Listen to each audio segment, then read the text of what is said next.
हूं ना, उन्हें आप घर पर सॉल्व करें, चाहे गलत करें चाहे सही करें, लेकिन घर पर जरूर करें उन होमवर्क को।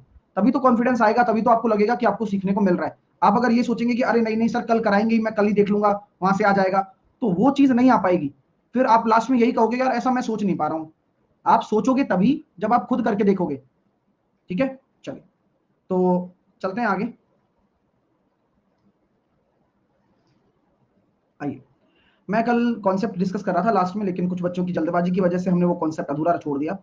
वो कॉन्सेप्ट इस प्रकार है कि अगर मैं एक सर्किल दे देता हूं और ये एक दूसरा सर्किल बना दिया, ओके, ये एक दूसरा सर्किल बनाने के बाद ओहो,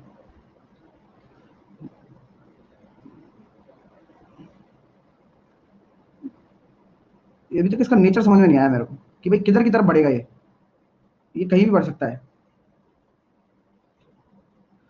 चलो बढ़ने के बाद चलो ठीक है बढ़ जाए, लेकिन सरक तो जावे, वो भी नहीं होता है। फिर क्या करते हैं, अब सिक्का भी नहीं है जो हाथ से सिक्का रख के बना दें, तो आराम से अपन क्या करते हैं, इसको हाथ से बनाने की कोशिश करते हैं, और आप समझ लेना बस, कॉन्सेप्ट डाल लीजिए, और जब तक डायग्राम ना बन जाए तब तक आप है ना बनाया मत करो।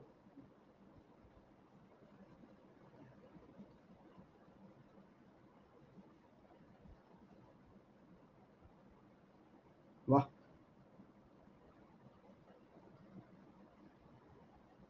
चलिए अब फील आ रहा होगा थोड़ा सा कि ये तीन सर्कल हैं, एक दूसरे को ये टच कर रहे हैं, तीन सर्कल हैं और ये है एक दूसरे को इस प्रकार क्या कर रहे हैं, टच कर रहे हैं, और इनकी रेडियस भी सेम है। ये इनके सेंटर हो गए, या इनके सेंटर हो गए, या इनके सेंटर हो गए। इन तीन रेडियस, इनकी तीनों की रेडियस भी सेम है, यानी कि अगर हम मिलाते हैं इनको तो बहुत बढ़िया तरीके से हम इसको इससे मिला सकते हैं, इसको इससे मिला सकते हैं, इसको इससे मिला सकते हैं। आपको कुछ नहीं करना ज़्यादा। मान लिया कि इसकी रेडियस मैंने मान ली आर है, इसकी रेडियस मैंने मान ली आर है, इसकी रेडियस मैंने मान ली आर है, तो आप मुझे ये बताइए, ये मैंने आपका एक ऐसा रीजन बना दिया जो कि शेडेड है। ठीक है, तो आपसे मैं यही पूछ रहा हूं कि छायांकित इस छायांकित भाग का क्षेत्रफल क्या होगा, यानी कि एरिया ऑफ शेडेड रीजन। दिमाग लगाकर बताना, है ना, हर एक कॉन्सेप्ट आपके यहाँ पर होने वाला है। एरिया ऑफ शेडेड रीजन क्या होने वाला है बताइए। तो सर कोई बड़ी बात तो नहीं बताई आपने, लेकिन है थोड़ा बहुत काम की बात है। यहाँ पर हम कह सकते हैं डियर कि यह एक ट्राइंगल बन रहा है और उसके अंदर ही तो ये सब कुछ है। बस आपको मैं ये समझाना चाहता हूं मेरे प्यारे विद्यार्थियों कि आपके लिए,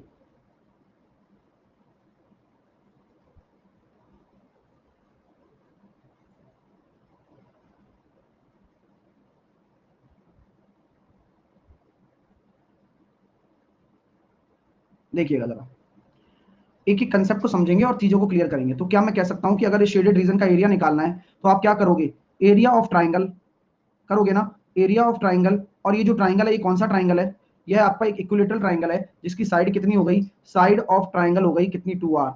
साइड ऑफ ट्राइंगल कितना हो गया आपके लिए, 2r हो चुका है। ठीक है, चलिए, ठीक है ना, साइड ऑफ ट्राइंगल कितना हो चुका है, 2r आपका हो चुका है। एरिया ऑफ ट्राइंगल में से आप क्या माइनस करोगे, सर्कल का एरिया। अब सर्कल का एरिया तो माइनस करोगे, लेकिन वह सर्कल कौन सा होगा, कितना होगा, इसके बारे में मुझे कुछ भी नहीं पता है, और ना ही आप लोगों को अभी पता है।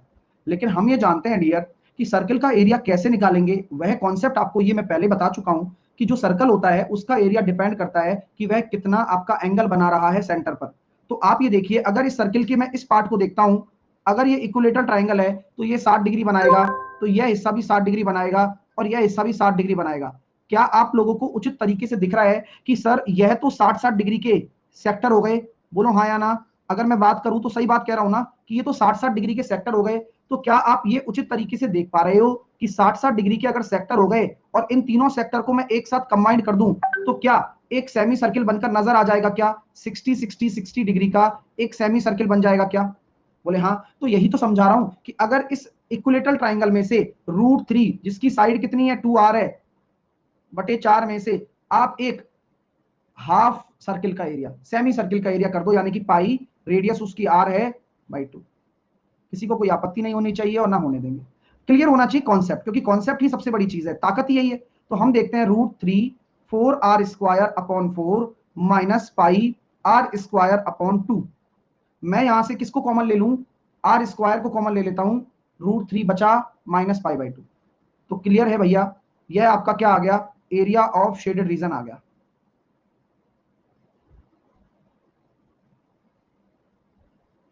यश पूरा अच्छे से बताया है। आप क्लास में अगर लेट आए हैं तो इतना तो चलता है ना। अगर आप क्लास में लेट आए हैं तो आपको ना समझ में आए तो इतना तो चलता है, क्योंकि पूरा आराम आराम से बताया है। अगर दोबारा से रिपीट करेंगे फिर दोबारा से टाइम वेस्ट होगा, और फिर इतना टाइम है कहाँ, है ना डियर। चलिए, तो टाइम पर आया करो, हो जाएगा सब। तो क्लियर हो गया ये कॉन्सेप्ट, आगे चलते हैं। लिख लिया ना सबने, फिर मत कहना बैक बैक बैक, मैं आगे चल रहा हूँ अब। चलिए, नेक्स्ट कॉन्सेप्ट की अगर तरफ बात करता हूं, तो मैंने ये कहा आपसे, यह एक सर्किल है और यह एक दूसरा सर्किल है। थोड़ा टेढ़ा ही बन रहा है बार बार,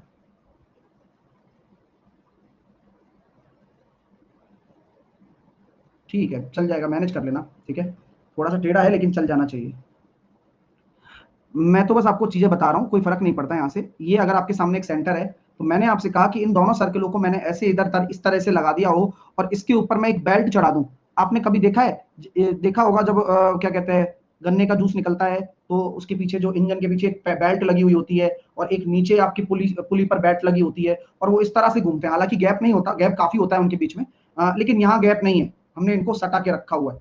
ठीक है डियर स्टूडेंट, तो सिंपल सा लॉजिक मैं आपसे यही पूछना चाह रहा हूँ, मेरी इच्छा भी यही है कि आप मुझे बताइए कि अगर रेडियस आर है,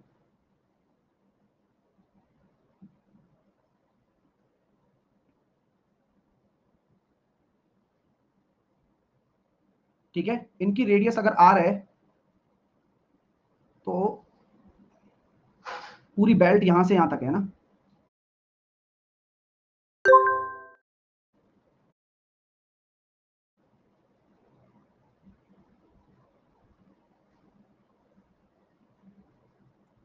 दो सर्कल हैं, दो सर्कल पर चढ़ी रबर, दो सर्कल हैं, दो सर्कल पर चढ़ी रबर की लंबाई, दो सर्कल पर चढ़ी रबर की लंबाई, ये एक बेल्ट और रबर मान लिया। आप ये समझो मेरे दोस्तों कि सर ये अगर आर और आर है और ये आपका एक पॉइंट ऑफ मीटिंग है, तो यहां हम कह सकते हैं यह हिस्सा तो 2r हो गया। किसी को कोई दिक्कत है क्या? बोले सर कोई दिक्कत नहीं है, ठीक है चलेगा, है ना। और ये वैसे भी तो होता, अगर मान लो यह रेडियस अगर सेम ना होती तो क्या करते। तो हम जानते हैं यह एक क्या है, यह एक कॉमन टेंजेंट है, DCT। और DCT क्या होता है जब दो अड़े रहते हैं, सर 2r1r2, यानी कि दोनों r स्क्वायर है तो 2r ही हो गया। दिमाग का खेल है सारा। अभी तक तो यही आया है पेपर में कि त्रिज्या समान है, लेकिन अगर त्रिज्या अलग अलग भी हो जाए तो घबराना नहीं है। आपको तो कॉन्सेप्ट वो वाला याद होना चाहिए ना, डायरेक्ट कॉमन टेंजेंट वाला, तो उसी से 2r आता है। यही कॉमन कॉन्सेप्ट है जो इसके पीछे चल रहा है। हमने तो वो भी देख लिया और ये भी देख लिया। चलिए, तो यहां तक क्लियर। ओके, तो अभी तो इसको मैं मिटा देता हूं, लेकिन साइड में आप लोग लिख लेना कि DCT से भी हम निकाल सकते हैं। ठीक है, चलिए। सर DCT क्या है? DCT डायरेक्ट कॉमन टेंजेंट है। हुए हो आप तो इसमें उसमें जुड़े हो, मैंने ज्योमेट्री भी बहुत अच्छे से पढ़ाया है, वो पढ़ोगे तो सब क्लियर हो जाएगा, है ना। अभी इस पर ध्यान देते हैं।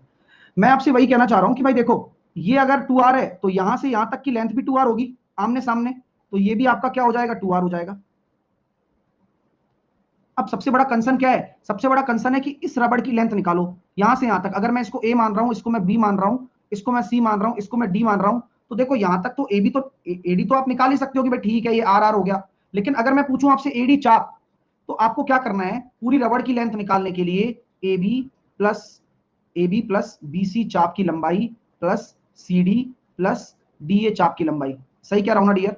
यही तो आपकी क्या होगी, पूरी लेंथ होगी, पूरी लेंथ होगी। तो यहां मैं AB को लिखता हूं तो 2r हो गया। BC क्या है? BC BC एक अर्धवृत्त है जहां पर यहां कोण कितना बन रहा है, 180 डिग्री बन रहा है, तो ये क्या हो जाएगा, पाई आर। और ये भी पाई आर होगा फिर, क्योंकि आधे आधे वृत्त है भैया। तो ये पाई आर और 2r और पाई आर, तो कुल मिलाकर कितना हो गया, 2πr प्लस 4r। तो ये आपका क्या आ गया, रबड़ की लेंथ निकल कर आ चुकी है कि भाई इतनी लंबी रबड़ होगी जो इन दो गोलों पर ऐसे बांधी हुई है। क्लियर है? अब अगले क्वेश्चन के लिए क्या मेरी सेना तैयार है क्या? चलो, जिनका भी बर्थडे है अच्छे से बर्थडे सेलिब्रेट करना, लेकिन घर में रहकर, ठीक है ना। चलिए, और परेशान मत होना और ना ही परेशान करना घर वालों को। आगे चलते हैं। अब वही वाली कहानी है, ये एक सर्कल बनाया, यह एक सर्कल बनाया, ये एक सर्किल बनाया, पता क्या सोच रहा था, तुक्के में कभी बन जाए, पर ऐसा तुक्का चलता कहाँ है। बैक बैक बैक बैक, तुम लोग टाइम बहुत वेस्ट कराते हो ना।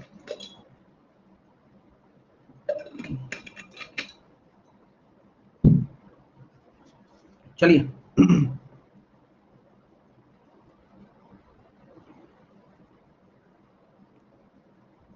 एक बच्चा कह रहा है टाइम मैनेज कैसे करें। सच बताना यार, क्या तुम सच में इतने बिजी हो गया।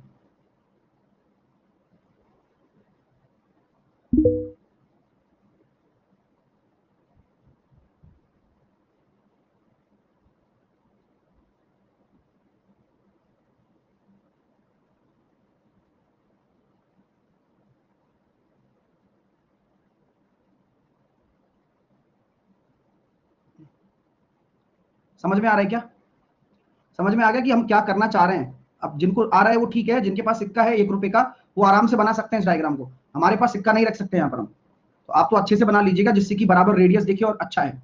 1 रुपए का सिक्का नहीं है, 2 का सिक्का होता, हाँ 2 का तो होता है सिक्का, 1 का छोटा होता है। आप बड़ा सिक्का लो, या ऐसा करो कोई डाबर डाबर हाजमोला की वो कोई ढक्कन को रख के बना लो।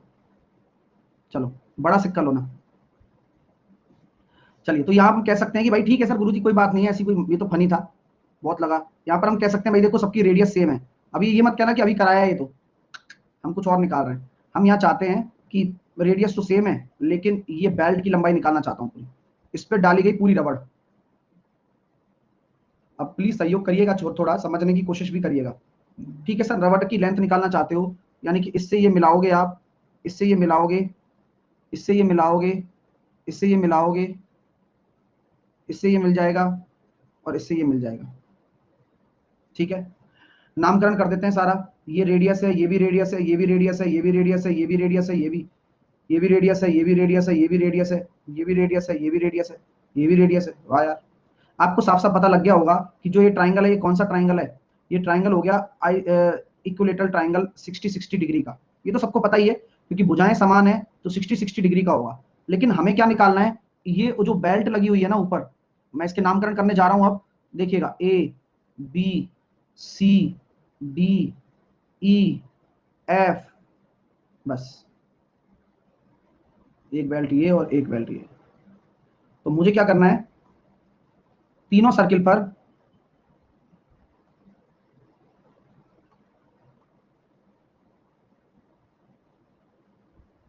तीनों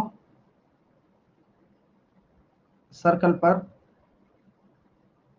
चढ़ी हुई रबर की लंबाई। ठीक है, तो पहले आपको मैं बताऊंगा, फिर आप समझोगे और यही प्रक्रिया आगे चलती रहेगी। तो कृपया करके ध्यान दें, अगर मैं बात करना चाहूं ए एफ, तो ए एफ कितना होगा, ए एफ भी 2R होगा, बी सी भी 2R होगा, और ईडी भी 2R होगा। बोले हाँ गुरुजी कोई दिक्कत नहीं है यहाँ पर।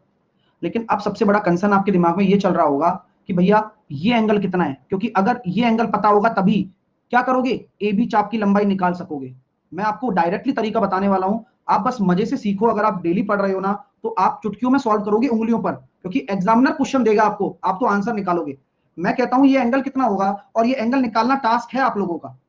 तो सर अभी आपने सिखाया भी था और आपने ये बताया भी हुआ है कि ये 90 डिग्री, तो ये भी 90 डिग्री, क्योंकि एक रेक्टेंगल बन रहा है। अगर ये 90 डिग्री हो गया मेरे प्यारे दोस्तों, ये भी अगर 90 डिग्री हो गया, तो ये 60 डिग्री हो गया, तो ये 180 और 60, 180 और 60 240 होता है, तो ये एंगल आपका 120 बनेगा क्या।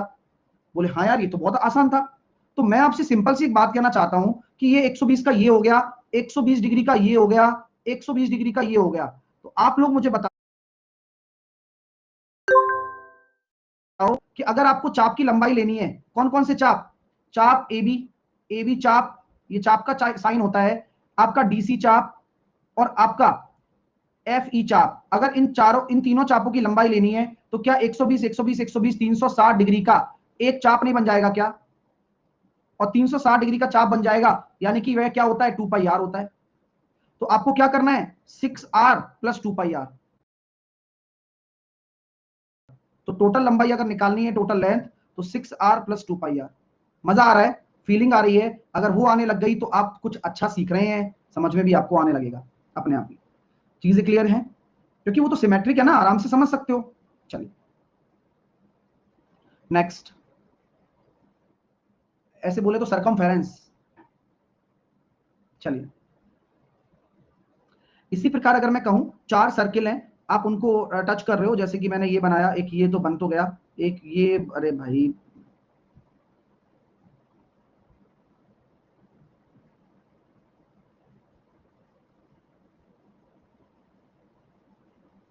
कुछ भी, हाँ कुछ भी, चलो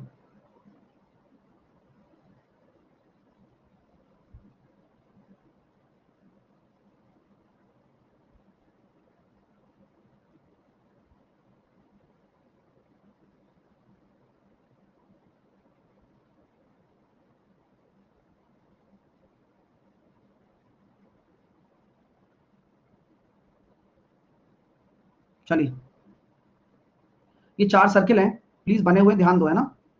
चलिए, हाँ, एक बच्चा कह रहा है इमेज लगा लो सर, फीलिंग नहीं आती है यार, जो चीजें हाथ से बनाने में है ना, वो देखने में कहाँ है। ठीक है,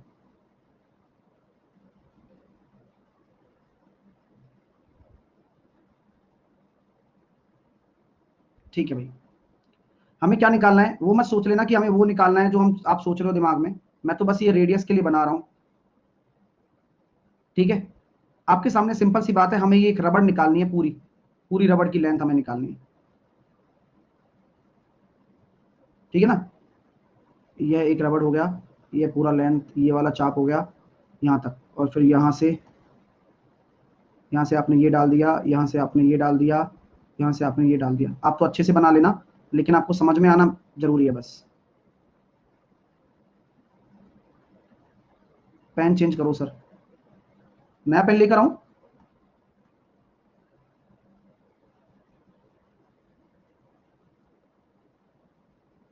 तो ये इजी है, डायग्राम बनाने में समय लगता है, आपको पता है, देख लीजिए।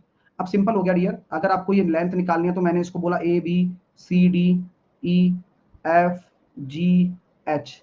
आप जान रहे हो ना कि सर 90-90 डिग्री के चाप बन रहे हैं, कितने चाप बन रहे हैं, एक चाप, दो चाप, तीन चाप और चार चाप, यानी कि सर देखो 2R आ जाएगा अपना 4 बार, और ये हो जाएगा वही पाई R/2, पाई R/2, पाई R/2 और पाई R/2, सबको जोड़ोगे तो 2 पाई R बन जाएगा, तो ये हो जाएगा सर 8R+2 पाई R।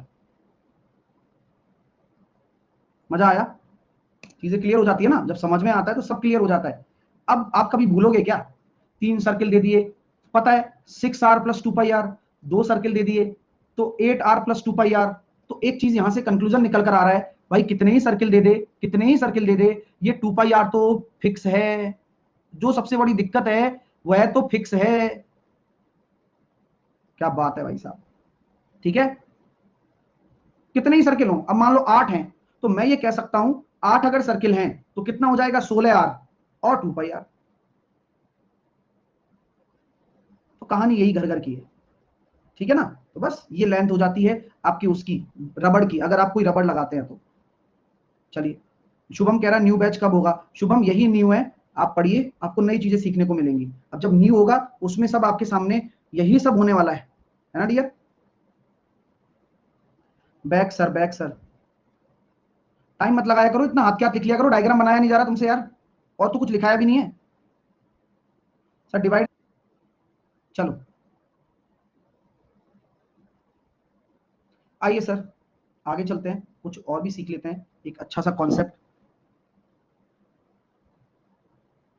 नहीं, इस हर किसी में शेडेड नहीं घुसाना, जहां लगेगा वहां बता दिया जाएगा, है ना। आप बिल्कुल परेशान ना हो, अगर परेशान होंगे तो फिर कैसे सीखोगे, अभी पूरा मत बनाना डायग्राम जब तक मैं कंप्लीट ना बोल दूं। चलिए, मैंने एक आपके सामने क्या बनाया, एक आपके सामने मैंने एक सेमी सर्कल बनाया है।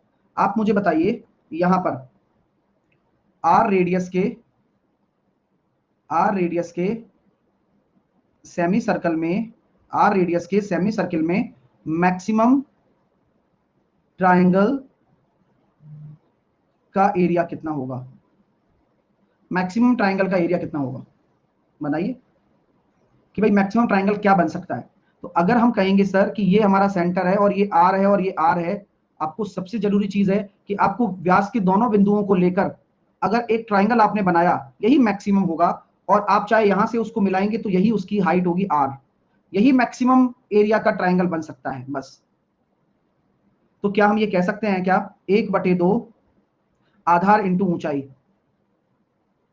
तो आंसर होगा आर स्क्वायर, यानी कि रेडियस का स्क्वायर होगा मैक्सिमम एरिया इस ट्राइंगल का, इस तरह से पेपर में आ जाता है। एक बच्चा कह रहा है 3 ट्राइंगल नहीं बनेगा, वितास्ता कह रही है। वितास्ता वो तो कल बना दिए थे ना, डेली थोड़ी बनाएंगे। हाँ, वो वहां क्या लिखाया था, वहां लिखाया था ऐसा मैक्सिमम ट्राइंगल का एरिया, वहां लिखाए थे कि कितने अधिकतम समबाहु त्रिभुज बन सकते हैं। आधा वृत्त आ जाए, ट्राइंगल आ जाए, तो बस वही होना चाहिए। बताओ,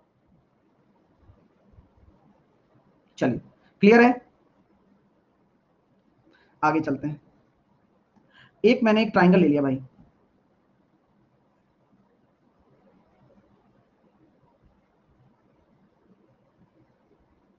ठीक है। सर आधार से परिधि पे 90 डिग्री बनता है, राइट एंगल ट्राइंगल बनेगा या नहीं? आधार से परिधि पर व्यास होता है भाई वो, और ये 90 डिग्री होगा, ठीक है। हाँ, वो तो होना ही है, उसमें वो कोई कलेश नहीं है, वो टेंशन नहीं है, वो टेंशन है ही नहीं। टेंशन ये कि इसका एरिया क्या होगा, बेस पता है, हाइट पता है, लगा दिया बस, ठीक है। चलिए अब यहां पर हम यहां देखते हैं कि ये मेरे पास क्या है, एक इक्विलेटरल ट्राइंगल है, ए बी सी,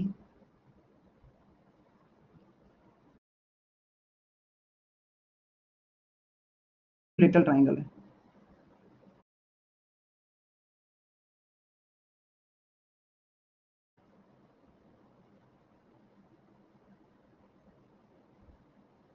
इसके मैंने 3 कट लगा दिए, क्या कर दिए, 3 कट लगा दिए, ठीक है। पूरे फाउंडेशन के नोट्स बनाए हैं। सर सर्किल की थ्योरी बहुत है, अरे थ्योरी तो पाई आर स्क्वायर पे खत्म हो जाती है दोस्त, जो थ्योरी है ना वो पाई आर स्क्वायर पे खत्म हो जाती है, ये बात ध्यान से सुन लो। कोई भी थ्योरी व्योरी नहीं है, ये तो मेरे नोट्स की चीजें हैं कि मैं आपको नोट्स में क्या दे रहा हूं, है ना। ये सब क्वेश्चन बनते हैं, ठीक है। एक समबाहु त्रिभुज के मैंने कोनों को काटकर एक समबाहुभुज बना दिया, इसका नामकरण करो P Q R S T U. आपका एक समबाहुभुज है, तो उस समबाहुभुज की साइड ऑफ पॉलीगन कितना हो जाएगा बताओ, बहुभुज की भुजा, बहुभुज की भुजा क्या हो जाएगी? तो सर जो बहुभुज की भुजा होगी ना, वो होगी 1/3 साइड ऑफ इक्विलेटरल ट्राइंगल, ठीक है।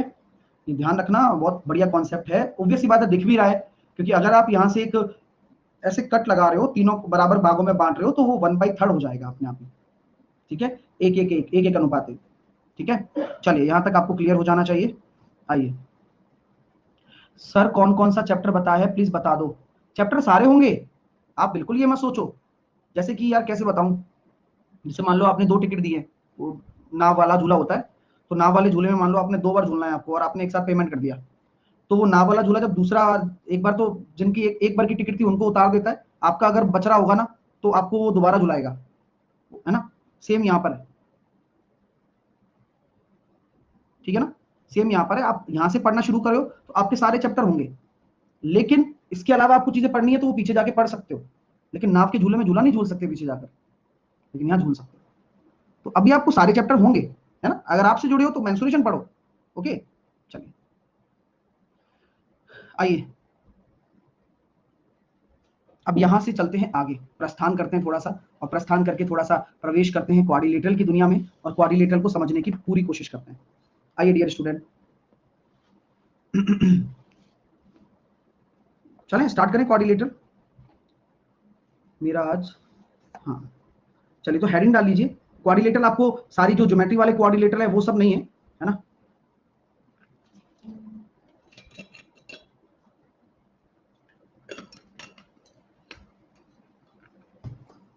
यहां हम डिस्कशन करेंगे उनके एरिया के बारे में। आइए,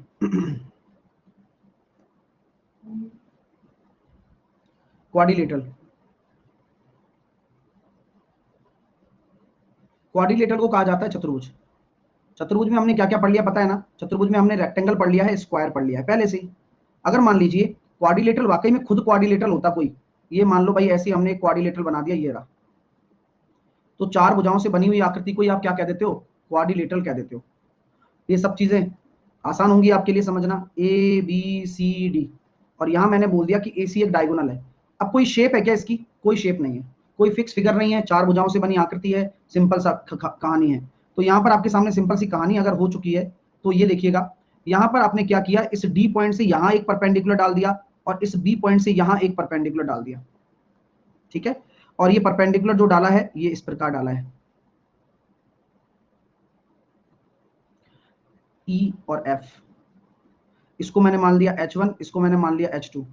आपको क्या करना है, एरिया ऑफ क्वाड्रिलेटरल निकालना है। तो एरिया ऑफ क्वाड्रिलेटरल जहां पर आपकी चार भुजाएं हैं और इस तरह से डायग्राम बना हुआ है और जहां पर एक डायगोनल आपको दे रखा है, तो क्योंकि डायगोनल का अस्तित्व है, क्योंकि अगर आप यही बेस मान रहे हो तो मैं कह सकता हूं यहाँ दो त्रिभुज बन रहे हैं, एक त्रिभुज बन रहा है ट्राइंगल ADC और एक त्रिभुज बन रहा है ट्राइंगल ABC।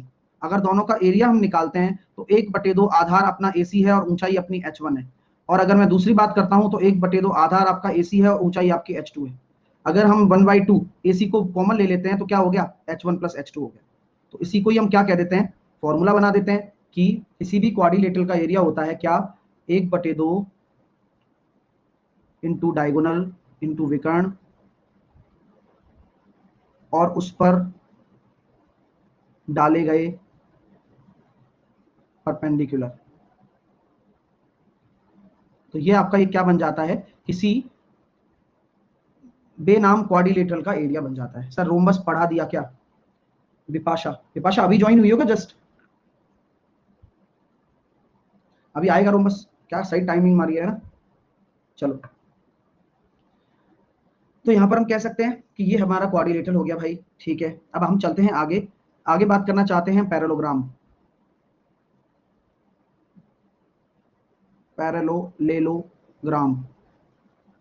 बैक क्या हो गया इसमें, बैक एक तमाशा देखते रहते हो क्या इतनी देर तक?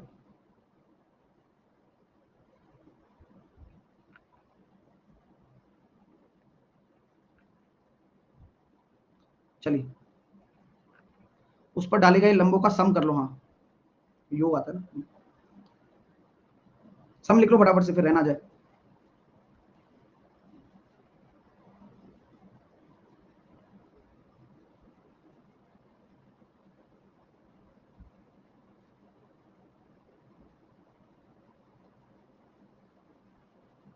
चलिए, पैरेललोग्राम,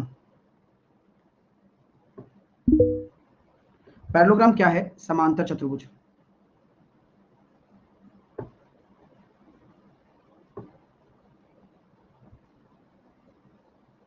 समांतर चतुर्भुज एक ऐसी आकृति है जहां पर आपकी आमने सामने वाली भुजाएं तो बराबर होती हैं। ये ABCD आपका एक पैरेललोग्राम है, ये आपका एक बेस हो गया। आपको अगर इसका एरिया निकालना है ना डियर, तो समांतर चतुर्भुज का एरिया होता है सिंपल, बेस और किसी सामने वाले शीर्ष से डाली गई हाइट। तो हम ये कह सकते हैं कि अगर इसका हम एरिया बात करते हैं तो एरिया हो गया बेस इंटू हाइट, ठीक है डियर। चलिए, बेस इंटू हाइट क्या हो गया, आपका एरिया हो गया। सबको क्लियर हो गया, ठीक है। तो यहाँ हम ये कह पा रहे हैं क्या कि सर बात तो सही है, यानी कि बेस आपका आधार हो गया और हाइट आपकी क्या हो गई, ऊंचाई हो गई। बेस आपका आधार हो गया, हाइट आपकी ऊंचाई हो गई। अगर हम इसी तरह से बात करते हैं तो यहाँ पर एक चीज और आपको दिमाग में रखनी है कि इसके जो डायगोनल होते हैं वे इक्वल तो होते नहीं है। जो BD और AC है, जो डायगोनल है ना इसके,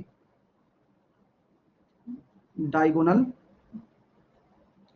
BD is not equal to AC, बराबर तो नहीं होते, अलग अलग होते हैं। यानी कि एक D1 हो गया तो एक D2 हो गया, दो डायगोनल आपने होते हैं। तो हमने कह दिया कि यार ये BD मान लिया D1 को, BD को, और उसके बाद AC को आपने D2 मान लिया। मान लिया तो मान लिया। सर उससे क्या लॉजिक निकल के आ रहा है, उससे ये लॉजिक निकल कर आ रहा है कि यहाँ पर एक रिलेशन होता है। हाँ, यहाँ पर एक रिलेशन होता है जहां पर सभी भुजाओं का योग AB² plus BC² plus CD² plus AD² बराबर होता क्या है, होता ये है उसके दोनों डायगोनल के जो होते हैं ना सम, दोनों डायगोनल के जो सम होते हैं, दोनों डायगोनल के स्क्वायर को सम के बराबर होता है। और ये आप भली भांति परिचित हो, ये कॉन्सेप्ट आपका यहाँ पर काम करता है। मैंने आपको ज्योमेट्री की थ्योरी में भी लिखाया था, लेकिन टेक्निकली ये मेंसुरेशन में भी काफी यूज हो जाता है, इसलिए मैं यहाँ भी इसको लिखा रहा हूँ, ठीक है डियर। वहां पर मैंने इसको पूरी अच्छी तरह से समझाया है ना। चलिए, दूसरी बात मैं आपसे ये चर्चा करना चाह रहा हूँ कि यहाँ पर तो चलो सर ये चल गया, आपको ये भी पता होना चाहिए कि जो ए बी होगा वह सी डी के बराबर होता है यहाँ पर, क्योंकि ये पैरेललोग्राम है ना, पैरेललोग्राम होगा तो आमने सामने की भुजाएं बराबर होती हैं और पैरेलल होती हैं, और एडी आपका किसके बराबर होगा, एडी आपका बीसी के बराबर होगा, एडी आपका बीसी के बराबर होगा। ठीक है, चलिए, तो यहां तक कोई समस्या नहीं होनी चाहिए और आराम से समझ सकते हो। दूसरी बात मैं ये कहना चाह रहा था कि जैसे कि एरिया बेस इंटू हाइट होता है ना, तो ध्यान इस बात का रखना कि आपके सामने जो बेस होगा वह उसी की करस्पॉन्डिंग हाइट के बराबर होना चाहिए, उसी की करस्पॉन्डिंग होना चाहिए। यहां पर बन जाते हैं क्वेश्चंस, जैसे कि आपको मैं पहले भी इस बारे में क्वेश्चन काफी करा चुका हूं हालांकि, लेकिन फिर भी आप दिमाग में रखिए कि मान लीजिए यहां से हमने कोई परपेंडिकुलर डाल दिया और इसकी वैल्यू मैंने रख दी आपके सामने ई, तो रिलेशन क्या होगा, रिलेशन आप देख सकते हैं, इसको बोल दिया आपने एफ, तो A B into D F, क्योंकि आधार इंटू ऊंचाई बराबर हम लिख सकते हैं आधार इंटू ऊंचाई, तो आधार आपका एडी है और ऊंचाई आपकी क्या है, बीई है ना, यानी कि जो आप आधार ले रहे हो ना उसी के करस्पॉन्डिंग आपको हाइट लेनी है, बस कहने का मतलब मेरा ये है। ठीक है, और ये दोनों बराबर करके ये क्वेश्चन पूछा जा सकता है आपसे। ठीक है डियर, चलिए सर डायगोनल इक्वल नहीं, हाँ नहीं होते, है? कैसे हो जाएंगे डायगोनल इक्वल, पॉसिबल ही नहीं है। चलिए नेक्स्ट, अब मैं आगे बात करना चाहता हूं, तो आगे की आपके सामने सबसे बड़ी चर्चा यही है कि अब पढ़ते हैं रोम्बस, रेक्टेंगल हमने कर ही लिया है, अब हम बात करते हैं रोम्बस की। रोम्बस क्या होता है, समचतुर्भुज होता है। डियर यार लिख लिया करो, ठीक है, थोड़ा सा बैक क्या होता है, पूरा ही होगा फिर तो बैक होगा तो। चलिए, रोम्बस एक ऐसी आकृति है जहां की साइड तो बराबर हो जाती है आपकी, और ये बहुत ही क्लासिक है भाई, है ना। अभी सारा चीज हम देख लेंगे यहाँ पर, तो सब कुछ रिवीजन भी हो जाएगा जिस बच्चे ने पहले नहीं पढ़ा हुआ है।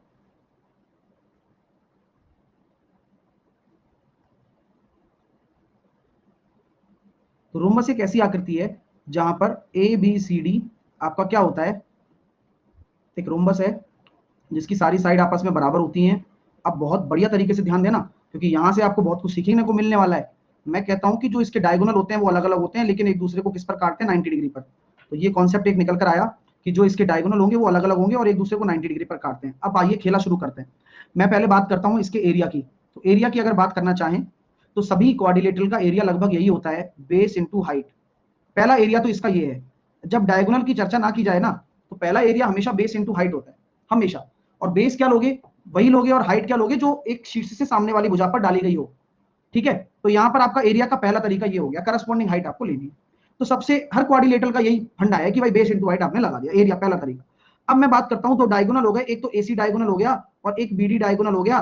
बीडी को मैंने मान लिया D1 और एसी को मैंने मान लिया D2। तो कई कई के जची दिमाग में कि यार इसका एरिया डायगोनल के रेस्पेक्ट में क्या होगा, 1/2 D1 D2। ठीक है भाई, ये भी जचा ली बात। आप जानते हो डियर स्टूडेंट कि यहां पर जो रोम्बस होता है, रोम्बस कहता है कि भाई देखो ए बी जो होगा ना वो पैरेलल होगा सी डी के, और जो एडी जो होगा ना वो पैरेलल होगा बीसी के। होगा नहीं होगा, बिल्कुल होगा गुरुजी, ये बात भी उचित है। यानी कि यहाँ पर जो एंगल होते हैं ना वह एक तो बराबर होते हैं एक दूसरे के आमने सामने वाले, और बाइसेक्टर के बाइसेक्टर होते हैं। एंगल बाइसेक्टर भी होते हैं, बराबर तो होंगे ही होंगे, और बाइसेक्टर भी हैं साथ के साथ, वो तो होना ही है। अगर आप इसको ऐसे में एग्जांपल ले रहा हूं 60 मानोगे तो ये 120, तो ये 60 फिर ये 120। तो ये तो कहानी बनती बनती है कि आमने सामने वाले एंगल बराबर होते हैं और बाइसेक्टर भी होते हैं, तो उससे फायदा हो जाता है डियर। क्या फायदा हो जाता है भाई, तो फायदा ये हो जाता है कि बाइसेक्टर से यहां पर एक राइट एंगल ट्राइंगल आपको दिख रहा है, क्या दिख रहा है, तो ये जो डायगोनल है ना एक दूसरे को बाइसेक्ट भी करते हैं। तो एओ बराबर कितना हो जाएगा, अगर एसी बराबर D2 है तो एओ बराबर हो जाएगा भैया D2/2, और अपना बीओ बराबर कितना हो जाएगा, D1/2। हालांकि ये तो मैं अभी प्रूव करने के लिए लिख रहा हूं कि यार ये अपना D2/2 ये D1/2, तो क्या पाइथागोरस लग सकती है, दौड़ेगी पाइथागोरस, लगेगी ना, राइट एंगल ट्राइंगल बन गया। तो यहां 90 डिग्री के सामने क्या होगा, कर्ण होता है हमेशा। तो हम ये कह सकते हैं सर D1²/4, क्योंकि होल स्क्वायर कर दिया, D2²/4 बराबर A²। तो यहां से एक रिलेशन निकल कर आता है D1² प्लस D2² बराबर 4A²। ये आपको नोट करना भी है, दिमाग में भी रखना है, ठीक है। लेकिन आपको ये ज्यादा चीज दिमाग में रखनी है कि D1/2 D2/2 और A के बीच में रिलेशन क्या होता है, ट्रिपलेट का। ये आपस में ट्रिपलेट बनाएंगे जहां पर जो A होगा वो लार्जेस्ट होगा।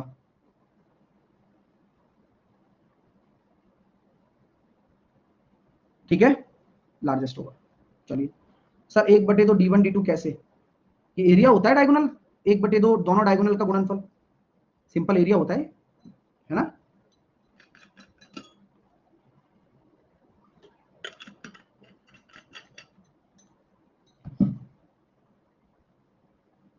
आइए यहां तक कोई समस्या। अब आते हैं ट्रिपलेट के बारे में, क्योंकि ट्रिपलेट दिमाग में रहेंगे तो दिमाग में आ जाएगा तुरंत ही। मैं अगर आपसे कहता हूं कि कोई 3 4 5 ट्रिपलेट बना रहा है तो यह एक रेशो हो सकता है। इसके अलावा 6 8 10, उसके अलावा 9 12 15, उसके अलावा कितना हो जाएगा 12 16 और 20, और ये अपना हो जाएगा कितना, ये हो गया 4, ये हो गया 15 20 और 25 एंड सो ऑन, इस तरह से। इसके अलावा मैं बात करना चाहूं 5 12 13, 8 15 17, 9 40 41, 7 24 25, 11 60 61, 12 35 37 और 48 55 73, 119 120 और 169, 16 63 65, 28 43, 28 45 8 8 64 और 55 25, 28 45 53 और 20 21 29।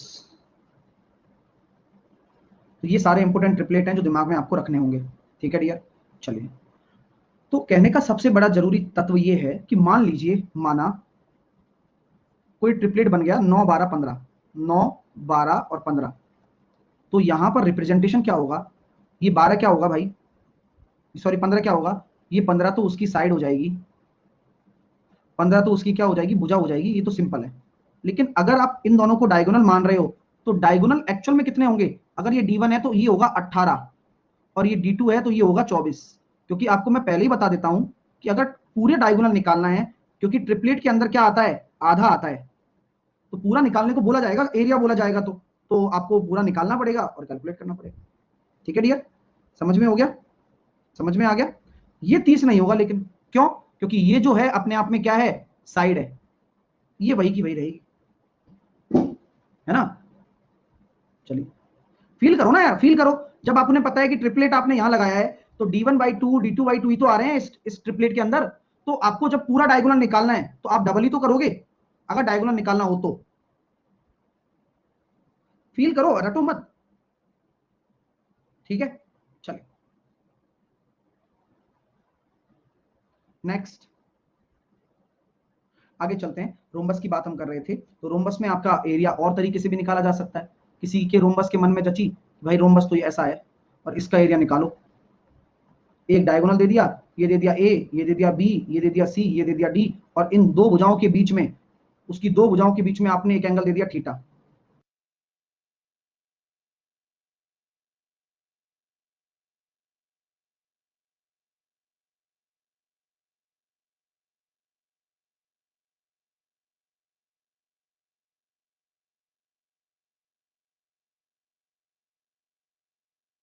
तो क्या हम ये कह सकते हैं क्या कि अगर यहां पर इसका आप एरिया निकाल रहे हो तो चारों भुजाएं तो बराबर होती हैं।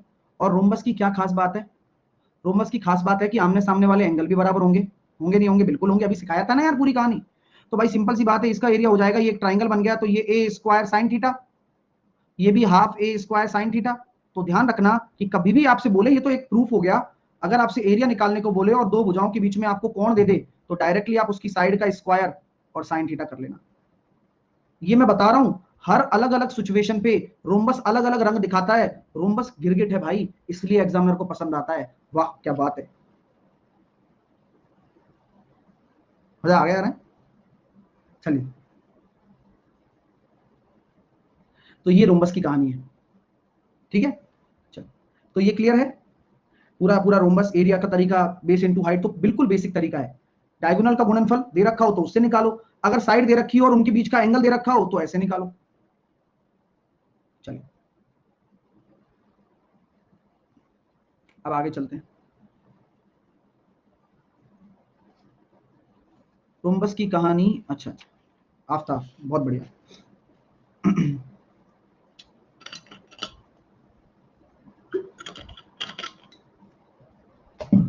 एक्चुअल में क्या है, मैं रियल टाइम शायरी करता हूं, मेरे पास कोई मतलब ऐसा कोई रॉ मटेरियल नहीं है, रियल टाइम कुछ ही बात पे डायरेक्ट। नहीं, किसके लिए नहीं होती है, वो तो ऐसे ही करता हूं, किसके लिए नहीं करता, ठीक है। तो क्या हम ये कह सकते हैं, यहां पर रोमबस हो गया।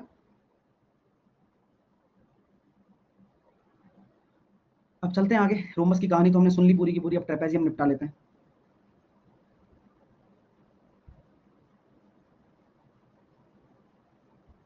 ट्रेपेजियम बोलते हैं समलंब।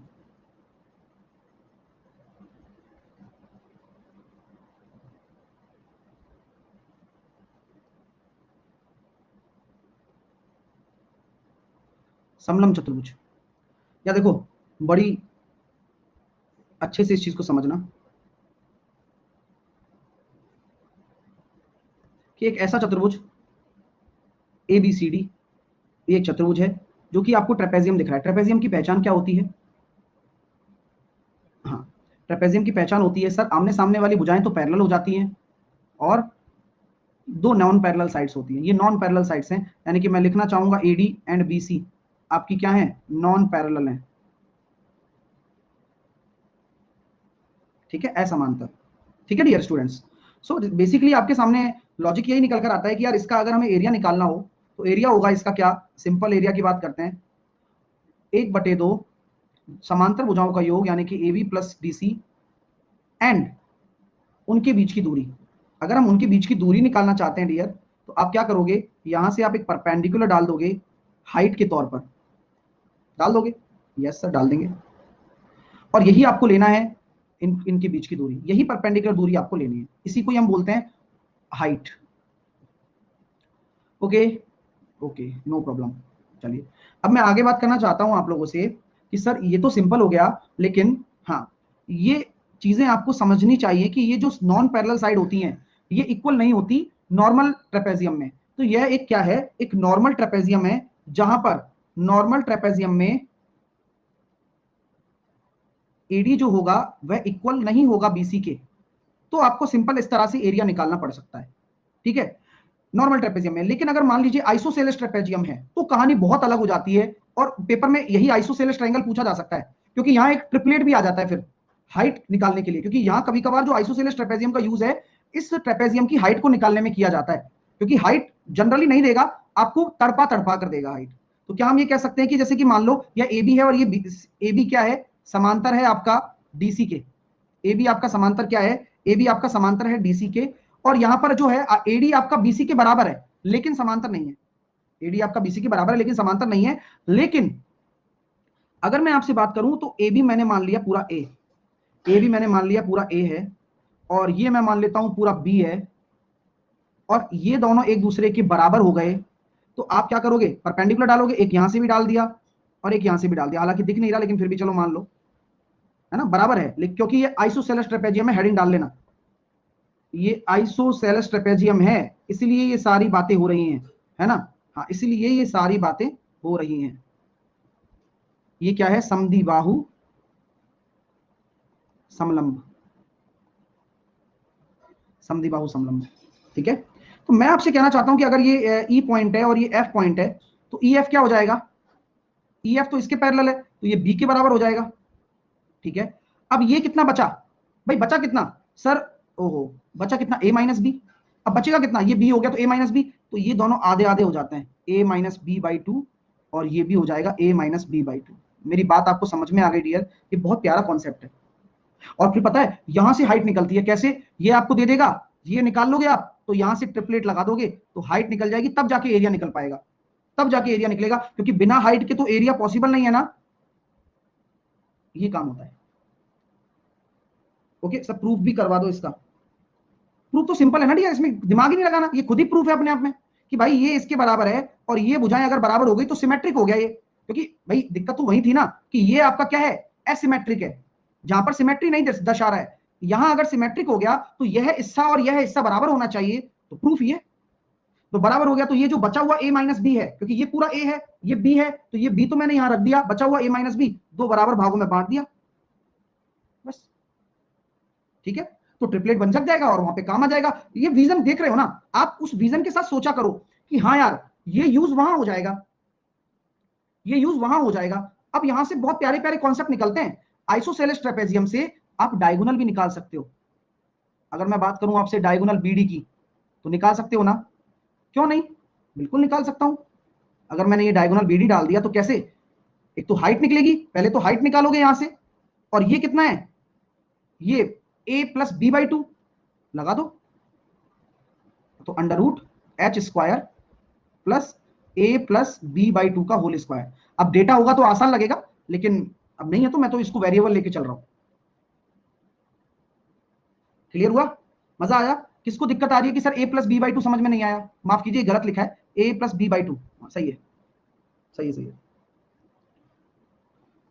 ए प्लस पूरे पे अपॉन आएगा ना, ये पूरे पे अपॉन आएगा।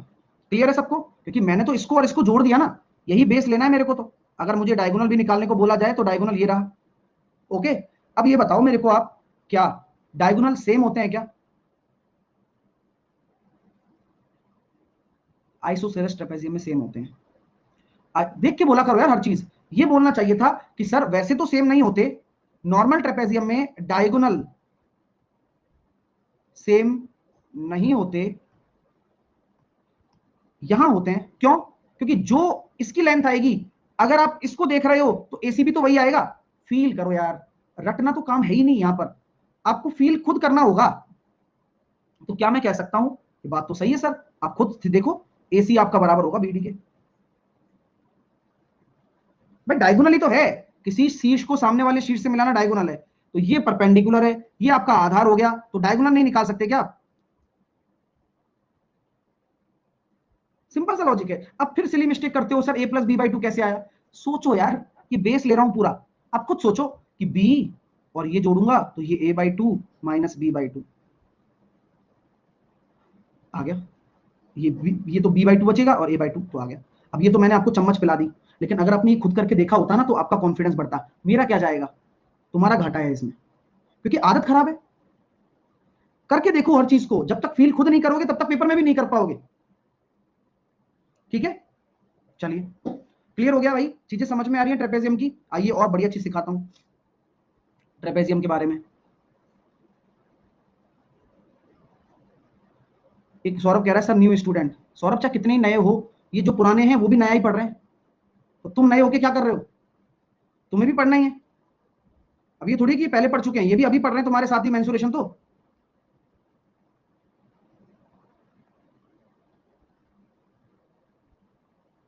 ठीक है, तो मैंने ये आपके सामने एक ट्रेपेजियम बनाया, ये ए बी सी डी। अब देखना क्या शानदार कॉन्सेप्ट डिस्कस करूंगा, आपका दिल खुश हो जाएगा फिर से।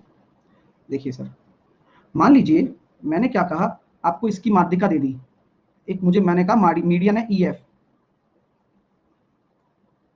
एक मीडियन है ई एफ, उसकी लेंथ क्या होगी बताओ? अगर मैंने इसके मध्य बिंदु को मिलाकर एक इन दोनों के पैरेलल एक लाइन बना दी, और ये हम पहले भी डिस्कस कर चुके हैं कि ये मिड पॉइंट से मिलाकर बनाई गई है, तो ये ई एफ क्या होता है, ये भी मिड पॉइंट है, और ये सबको आता भी है, मतलब अगर ज्योमेट्री पढ़ी होगी तो। नहीं पता है तो कोई बात नहीं, डायरेक्टली दिमाग में रखो कि sir A B plus D C by two, इसका प्रूफ मैंने पढ़ाया हुआ है ज्योमेट्री में, लेकिन आसान प्रूफ है ना। हाँ चलिए, तो ये आपको चीजें यहाँ तक क्लियर है कि भाई हाँ बात तो ये सही है सर, लेकिन यहाँ भी आपको चकमा दे सकता है वो। चकमा कैसे देगा, देखिए चकमा ऐसे दे सकता है कि मान लो वो आदमी या फिर वो ट्रेपेजियम आपको क्या बोल दे, आपको बोल दे एग्जामिनर, भाई देख ये ए बी सी डी आपका एक ट्रेपेजियम है, क्या है, एक ट्रेपेजियम है, ठीक है, लो बैक ले लो, बैक ले लो। यही टॉपिक अपने आप में एक टॉपिक है, आप सोचते नहीं हो बस। आप पाइथागोरस पाइथागोरस तो बचपन में पढ़ के आते हो, ठीक है।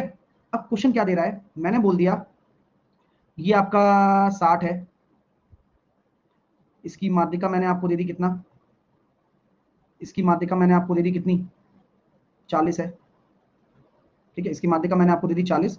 ई एफ क्या है, मीडियन है, मीडियन भी बोलते हैं इसको ना, मिड पॉइंट को मिलाने वाले, ठीक है, ई एफ आपकी मीडियन है, ठीक है सर। और मैंने कहा कि भाई देखो डी से मैंने ए बी पर एक परपेंडिकुलर डाला है और वह कितना है 10 सेंटीमीटर। तो मुझे एरिया ऑफ ट्रेपेजियम निकाल के बताओ।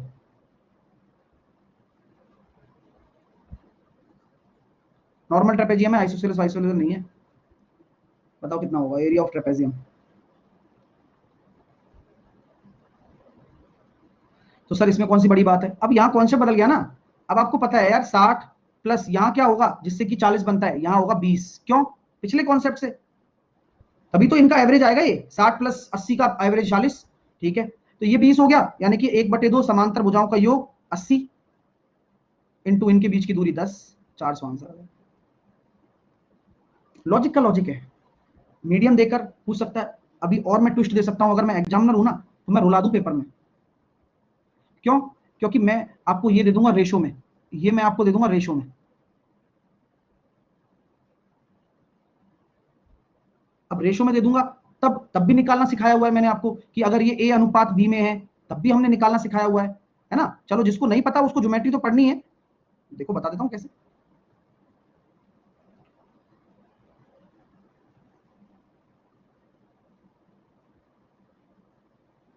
सर 20 कैसे हुआ, 80 कैसे हुआ?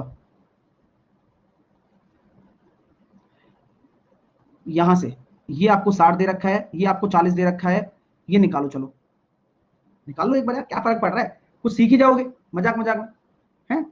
यहां रखो ई एफ की जगह 40, ए भी अपना 60 है, डी सी हमें निकालना है बटे 2 है, 40 को 2 से किया 80, तो ये हो गया 60 प्लस डी सी बराबर हो गया 20।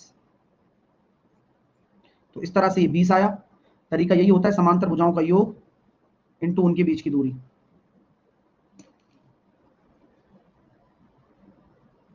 ठीक है, चलिए। तो यहां मैं पहले बता चुका हूं आपको, ये ए बी है, ये आपका सी डी है, और यहां पर जो एक ई एफ आपकी लाइन है ना, इस बार मीडियन नहीं है, वह क्या कर रही है, वह ए अनुपात बी में काट रही है। तो ई एफ क्या होगा बताओ? तो ई एफ होता है डियर, अगर ये ए है, ओ सॉरी, ये अगर आपका एक्स है, या ए बी रहने दो, तो मैं कह सकता हूं A B into A plus C D into B upon B A plus B. जिसके साथ में है ना उसकी साइड लेनी है। जो रेशो यहां है तो इससे गुणा करो, इससे इसका गुणा करो, और ए प्लस बी का डिवाइड कर दो। तो ये रुलाने वाली बात आ जाती है अगर एग्जामिनर सोचता है, क्योंकि बिल्कुल ये भी आसान कॉन्सेप्ट है, लेकिन पता हर किसी को नहीं होता है ना। समझ रहे हो मेरी बात? चलिए ओके, अब आते हैं, ये अपना खत्म हो गया। अब आते हैं काइट, पतंग। पतंग बैक ले लिया लो। ठीक है, पतंग कल पढ़ेंगे। और मैंने जो क्वेश्चंस दिए हैं वो कर लेना आज। आज मैंने रोम्बस पूरा दे दिया है, अगर नहीं किया ना तो फिर आओ चाहे मत आओ, बराबर बराबर है क्लास में, कोई मतलब नहीं है। फिर दूसरा टीचर आपको ढूंढना पड़ेगा, क्योंकि फिर समझ में नहीं आएगा, फिर मैं रिजल्ट कैसे दूंगा तुम लोगों को। तो फिर आपको यही लगेगा कि मास्टर ही खराब है। ठीक है ना। तो जो अगर होमवर्क नहीं कर सकते तो वो कल से क्लास में मत आना। अगर होमवर्क करके आते हो तो आपको कुछ सीखने को मिल जाएगा, तो अच्छी बात है। होमवर्क कैसे करना है, एक तरफ जो होमवर्क के लिए रफ कॉपी लिया करो और फाइल खोल लिया करो, और नोट्स साइड में रख लो। और नोट्स को साइड में रख के आपको क्या करना है, कोई क्वेश्चन अटक रहे हो तो नोट्स में से आराम से टिप टिप के फॉर्मूले लिखो 5-7 क्वेश्चन में। कोई दिक्कत नहीं है, ये शुरुआत ऐसी होती है हर किसी चीज की, तो वो दिमाग में ऐसे बैठते हैं। आपको लगे याद कैसे होंगे, कर करके याद होंगे, बिना करे तो कुछ नहीं हो सकता। ठीक है, स्कूल की तरह। ठीक है ना। चलिए, तो